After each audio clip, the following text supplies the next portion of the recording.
What's going on, everybody? It's been a week or two since I finished my great guitar build-off guitar. Decided I was going to make another video. One of the best pieces of feedback you've all given me is people like to see how to fix mistakes. So I took my first stab at creating a set neck guitar. I did the basic double cut style. I was originally planning on bolting this neck on, and then I realized I had a little bit of extra wood at the end of the neck blank, and I tried to make it work. And being a bit impulsive, I really didn't think about it. I just said, hey, I wonder if I had a Fender style neck pocket, could I glue this in and would it be stable? And so I didn't think any further beyond that. I was saying, well, what happens if it's stable, right? If it wasn't stable, I'd just, reuse this wood for a cutting board or something. But as it turns out, this does seem to be a pretty stable guitar and neck now. And so the problem is that I attached the guitar neck before I carved it. And, this presents an interesting sort of situation. You can sort of see here on the neck, maybe if I turn it like this, to attach the neck in the right place, I used my belt sander to kind of smooth out an area and put a little bit of an angle into what became the tenon. But now my neck blank is too thick. I can't put this on the bandsaw because it won't fit because of the body. Somehow I need to take a significant amount of wood off the bottom here. And of course, this is still attached to the neck. I've only carved a neck when they weren't attached. And so this will be an interesting process to kind of walk through how I'm going to do this. I don't want to rasp off, a good ½ inch worth of wood. I mean, would be, a significant amount of work. So I'm going to try and figure out how I can first get this down to a reasonable size, and then I'll go ahead and carve the neck. I have my digital calipers here at the first fret, and as you can see, it's 1.2 inches. On the Warmoth site, they actually have detailed information about different neck carves and how thick it should be. And for a standard size neck, you want to be around 0.8 inches. So if I want to go that far down, it looks like I need to cut about, almost ½ inch off of this blank just to get started. And so I'm definitely not going to rasp a ½ inch or, 0.4 of an inch off.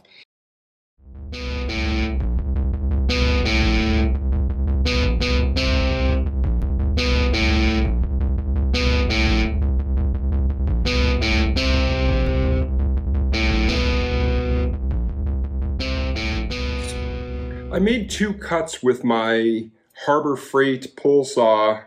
I think this was only maybe $2. This has definitely got me out of some jams. And I made 2 cuts here. And so I've measured down 0.4 of an inch, and I've made 2 cuts here. And so I think what I'm going to try and do is get out that piece of wood in a cleanish manner. Then I'll have a way to get some sort of tool inside the kind of neck blank. And then, we'll try and kind of cut along the length of the neck. If I can get this off in, a couple large chunks, this is also going to help me out towards the end here. I hadn't really thought about it, but I should probably put some sort of wood as a neck heel really just for aesthetic purposes. And so I'm not sure I have any more of this roasted maple around, but if I can go ahead and take some of this neck off in bigger chunks, I can laminate that on here. This guitar is actually going to end up being painted TV yellow. If there are some seams here, I'll have the opportunity to smooth them out, use wood filler, and then paint over this whole thing.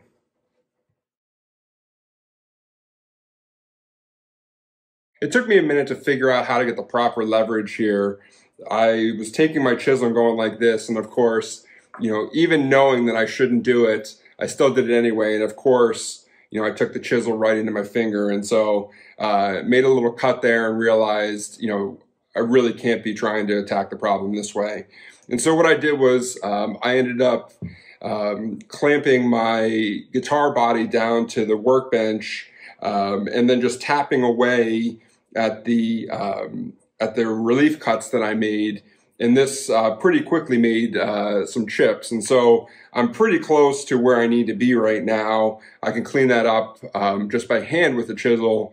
If I didn't need this piece of wood, it actually wouldn't be that much difficulty to actually do a whole lot of relief cuts this way and chip them off. But I'm going to try and figure out how to take this section to at least this section off in one big chunk.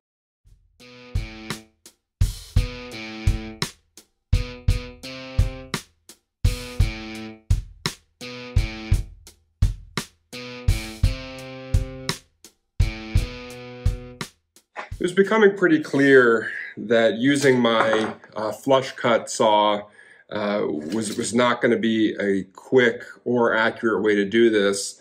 And so I very carefully went to the bandsaw and tried to cut along the length of the neck. And what you can see is, I did a pretty good job here, staying on the outside of the line, and did not so great here. I still think we're going to be okay. What I'm going to do now is actually cut this off and then do the other method I had before, where I chip away at the excess stock. This neck might be a little bit thin compared to some of my other ones, but I think it's going to work out. I used a low profile truss rod, and so I have some space for carving, and so we're making progress.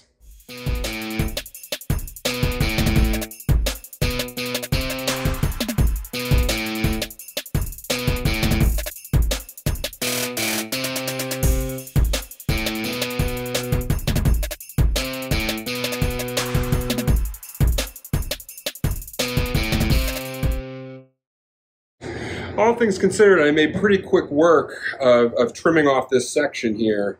I'm going to go over this and smooth it out now, but at the very least, I think I have a much better shot of carving a reasonable neck in.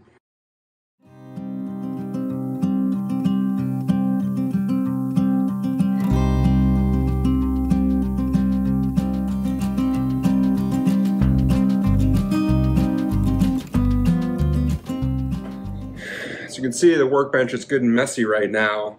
Off camera, I went and I started to carve out the volute area a little bit, and then I decided I was going to level up, get this in the camera, cut all the way back to try and level up as best as possible. It turns out that I don't have enough roasted maple, and the long piece that I cut off actually isn't wide enough. At the time I hadn't thought about it, but the neck tapers from the nut farther out at the base. And so when I took this piece here and tried to laminate it at the top, you can kind of see it's not wide enough. So all that was sort of for naught as well. But I do have a piece of regular flame maple offcut from another build that I did.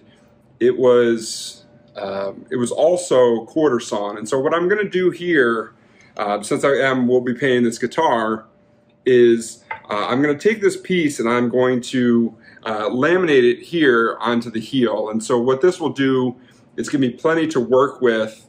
It's slightly oversized to both edges, and so I can carve it with a chisel to be flush to the sides. And then of course I'll bring it down to be much thinner as well.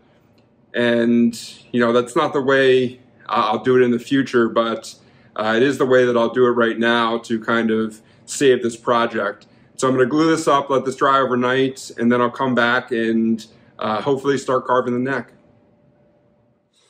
The neck blank has had a chance to dry overnight, and aesthetics aside, it does look like a pretty solid joint. And so what I can do now is to start smoothing this out a little bit. I'm going to start with chisels to at least carve the rough heel into place. And then I should be able to move on to my Shinto rasp to actually start carving the neck.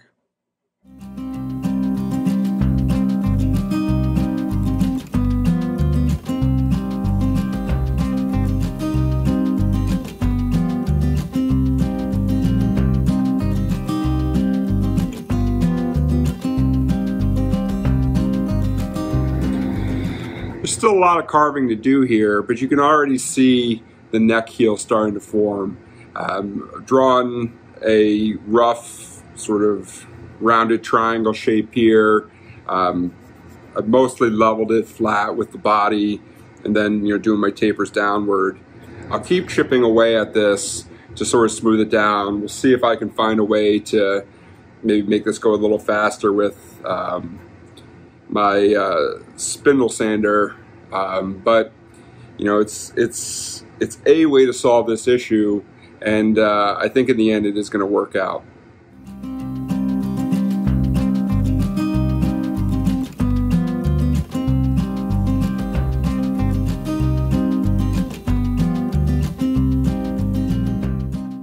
A lot of rasping later, you can see that I've been able to make a pretty smooth transition of that regular flamed maple into the roasted maple. And now I've started to also use my Shinto rasp to start faceting. I think I'm going to do a really soft V shape for this neck since it's already pretty thin, so I don't want to take too much more off. And then the volute area is also starting to take shape. And so I'm going to end it here. I think what I would say is you can carve a neck if it's already attached to the body, but I wouldn't recommend doing it this way.